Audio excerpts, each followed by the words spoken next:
আমরা সুন্দরবন থেকে এসেছি, যেখানে হচ্ছে আমাদের মানে 2-4 মাইল হেঁটে স্কুলে যেতে হয়, সেরকম জায়গা থেকে আমরা এসেছি। দিদি তো জানে বাজার মূল্য দাম অনেক, অন্তত বাজার মূল্য অনুযায়ী দিদি আমাদের একটু সবজির দাম বাড়িয়ে দিই, অন্তত আমাদের অনেরিয়ামটা বাড়া।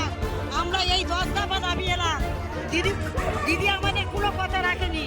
আমি দিদির কাছে অনুরোধ করছি, আপনি অন্তত আমাদের একটু বেতনটা বাড়িয়ে দিন। আপনি আজকের আমাদের যে শাড়িটা দিয়েছেন, এই শাড়িটা কি কারোর একটা যোগ্যবান শাড়ি? এই শাড়ি পরে কেউ কি স্কুলে যেতে পারে? আমরা কি এই শাড়ি পরে বিদেশে যেতে পারি?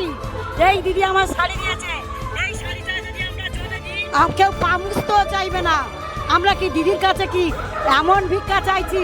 এত নগণ্য ভিখারির মতো শাড়ি দিয়েছে, আমরা কি দিদির কাছে স্ট্যান্ডার্ড ভিখারির মতো রাস্তায় হাঁটতে চাই?